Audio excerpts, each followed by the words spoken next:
Hello students, कैसे हैं आप सब। आपके अपने चैनल फिजिक्स सुपर कॉन्सेप्ट में आपका स्वागत है।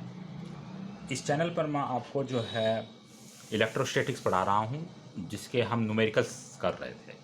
हमने पिछली क्लास में कुछ न्यूमेरिकल्स इलेक्ट्रिक फील्ड के करके दिखाए थे। उसी सीरीज़ में मैं अगला न्यूमेरिकल अब आपको करके दिखाता हूँ। ये न्यूमेरिकल्स जैसे ये क्वेश्चन आपके सामने दिया हुआ है, ये क्वेश्चन में जो चित्र है ये क्वेश्चन का ही है। समय की बचत करते हुए मैंने ये पहले ही चित्र यहाँ पर बना दिया है, ठीक है। इस क्वेश्चन में लिखा क्या है वो मैं आपको पढ़ के सुनाता हूँ। इस क्वेश्चन में ये लिखा है कि ये जो क्वेश्चन में दिया है कि एक ट्राइंगल है ABC और इसके टू कॉर्नर A और B पर टू चार्ज रखे हैं, +1.2 इंटू 10⁻⁻8 कूलाम और -1.6 इंटू 10⁻⁻8 कूलाम। और इन दोनों चार्ज के जो बीच की जो डिस्टेंस है वो 5 सेंटीमीटर है।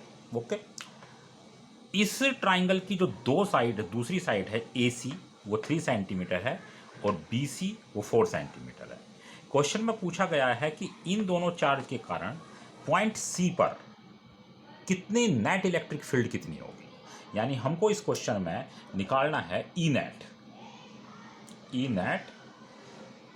Eight point C। यानी ये जो C पॉइंट है इस पे E नेट हमको निकालना है और उसकी डायरेक्शन यानी इसकी वो किस तरफ है। तो ये हमारा क्वेश्चन हुआ।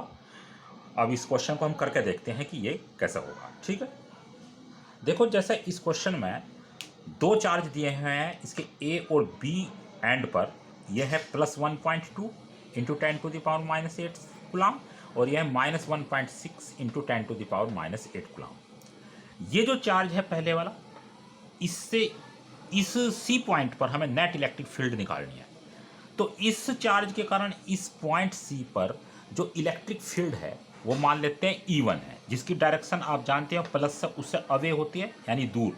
तो इसकी डायरेक्शन जो है वो इससे दूर होगी। इसी तरीके से ये जो माइनस वाला चार्ज है इसके कारण इस पॉइंट C पर जो इलेक्ट्रिक फील्ड की डायरेक्शन होगी वो इस तरफ होगी, मान लेते हैं वो E2 है, ठीक है। अब E1 और E2 के बीच में 90 डिग्री का एंगल बनेगा। क्यों बनेगा? देखो यहाँ पर कितना है, क्योंकि ये राइट एंगल है, राइट ट्राइंगल है ना, तो ये 90 डिग्री है।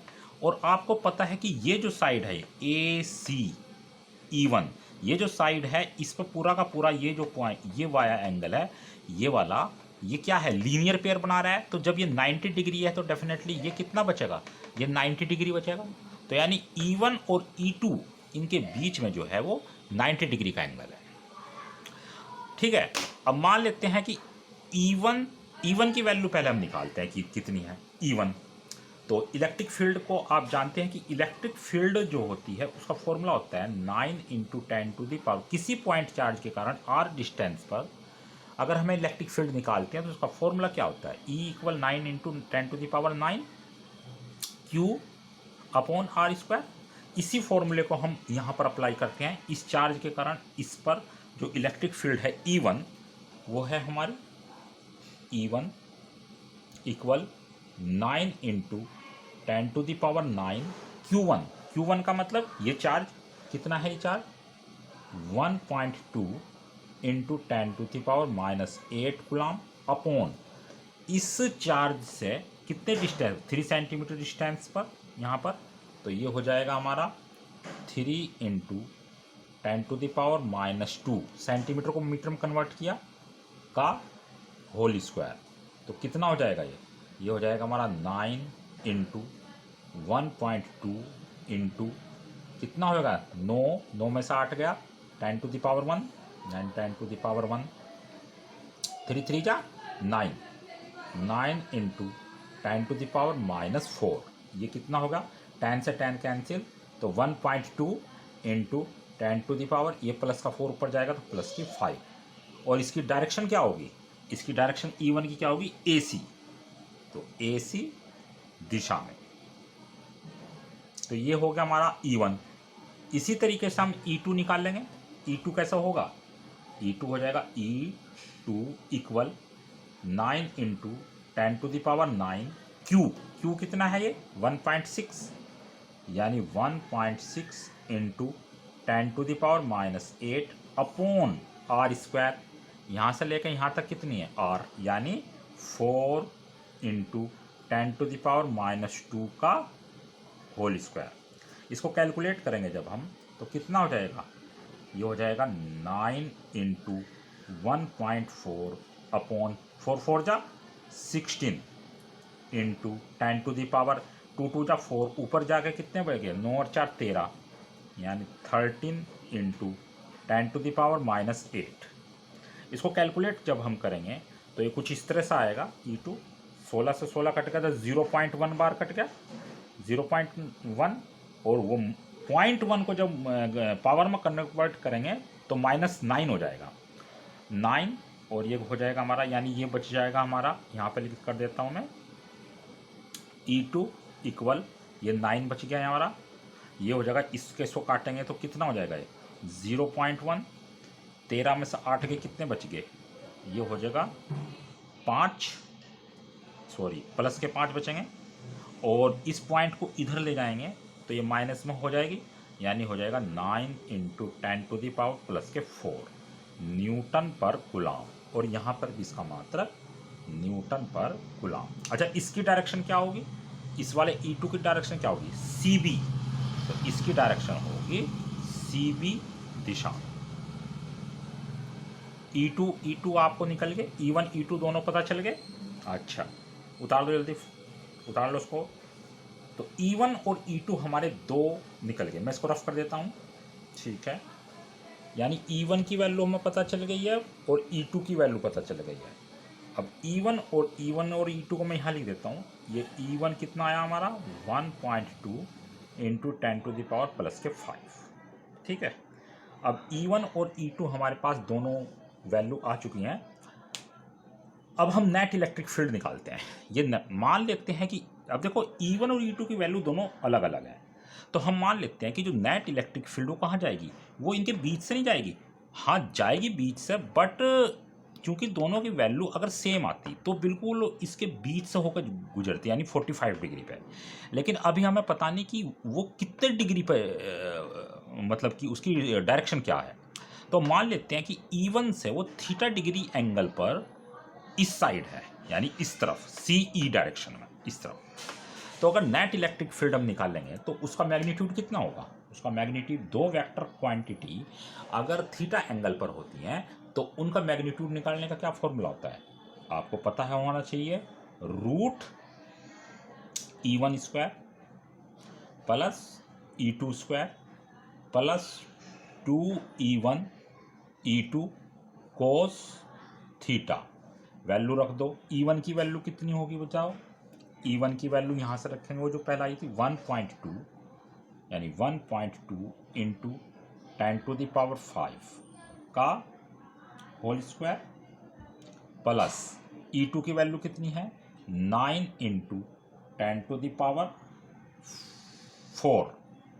का होल स्क्वायर।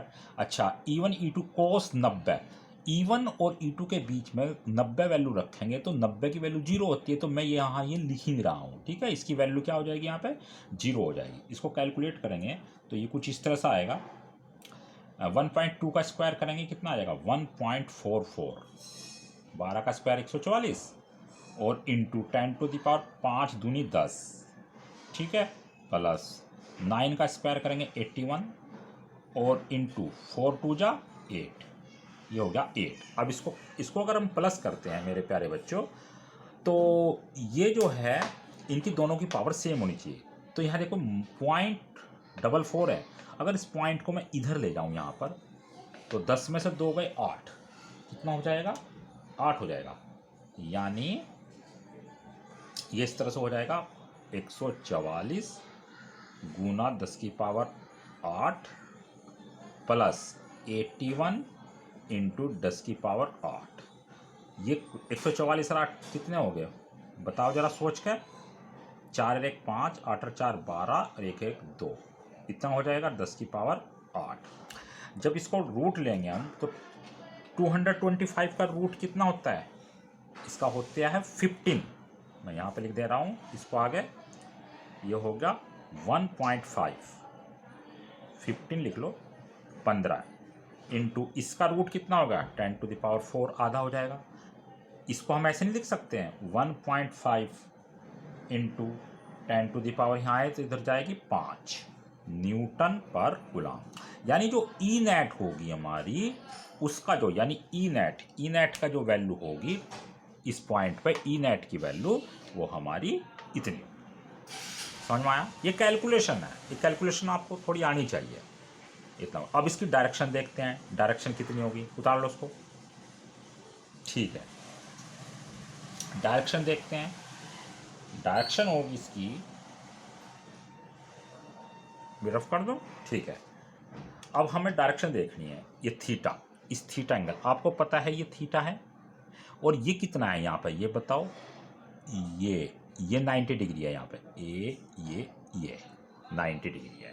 कितना है? 90 डिग्री। अच्छा, अगर हम इसको ऐसा लिखें, हमें क्या निकालना है? हमें थीटा निकालना है।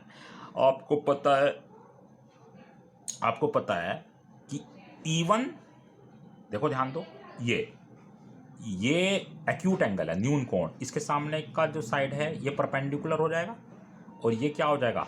ये हो जाएगा इसका बेस, यानी ये लंब, ये कर्ण। अरे भाई इसमें देखो ना, E1 EC, इस वाले जो ट्राइंगल है इसमें ये कितना है? ये राइट ट्राइंगल है, यानी 90 डिग्री का। अगर मैं इसमें ऐसा फॉर्मूला लगाऊं कि परपेंडिकुलर अपॉन बेस, तो ये tan थीटा ना होगा, यानी tan थीटा इक्वल परपेंडिकुलर का मतलब ये E1। तो मैं इसको ये वाली साइड किसके इक्वल है? ये इसके इक्वल है ना, इसके। भाई यह साइड किसके इक्वल है? इसके, यानी E2 के। तो मैं इसको E2 लिखूं अपॉन, ठीक है भाई, मैंने ये वाली लिखी है, ये किसके, ये थोड़ा यहाँ पे ऐसा है, ये लगभग इतना है, लगभग इतना, ताकि ये इसके इक्वल है। ये E2 अपॉन बेस क्या है इसका? E1, तो मैं इसको लिखूँगा E1। अच्छा, E2 की वैल्यू कितनी आई थी निकल कर? वो आई थी हमारी 9 × 10⁴, और ये कितनी थी? E1 कितनी? 1.2 × 10⁻⁵। ठीक है, जब इसको कैलकुलेट करेंगे हम, ये आएगा, ये ऊपर जाएगा माइनस के बच जाएगा, तो ये आ जाएगा 0.9। भाई ऊपर जाएगा माइनस 0.9, 1.2, पॉइंट से पॉइंट कैंसिल, 3 × 9, 3 × 12। तो ये कुछ ऐसा आ जाएगा, tan थीटा इक्वल 0.75, या फिर आ जाएगा थीटा इक्वल tan इनवर्स 0.75। और ये tan में जो ये वैल्यू होती है, ये होते, नोट कर लो, 36.87 डिग्री। इतने डिग्री का मान होता है tan में। ये कोई ज़रूरत नहीं है, आपको पेपर में दिया मिलेगा, ठीक है। ये जो टेबल होती है उसमें दिया होता है, ये रटने की जरूरत नहीं है। तो यानी ये जो नेट इलेक्ट्रिक फील्ड है, ये इतने डिग्री पर, उसकी डायरेक्शन इतने डिग्री पर होगी। अरे उसकी वैल्यू कितनी होगी, हमने अभी आपको निकाल कर। तो कैसा लगा ये न्यूमेरिकल, इसके बारे में कमेंट करना है। तब तक आनंद लेते रहे इस वीडियो का। Okay, bye.